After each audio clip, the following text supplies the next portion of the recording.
Ay, may adlaw, no, mga ka-artist.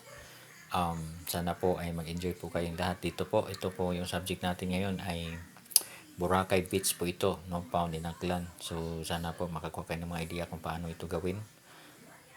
Ito ay napakasimpleng drawing lang naman po. So, medyo malayo, ano, malayo natin kinunan ng picture ito, itong drawing natin. So, ito talaga yung Boracay Beach na makikita nyo talaga dyan.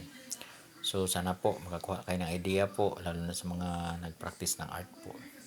So napakagandang beach po talaga itong Boracay. Ito isa sa mga pinakasikat na beach dito sa Pilipinas. So mga building po yan, o yung mga dinodrawing dyan, yung mga puti dyan. Okay, so makikita nyo talaga napakagandang lugar ito. So sana po mag-enjoy ang lahat po at pakipollow at pakishare lang din po. No, marami pa po tayong mga magagandang tanawin po na gusto kong i-demonstrate sa drawing dito. Maraming salamat po.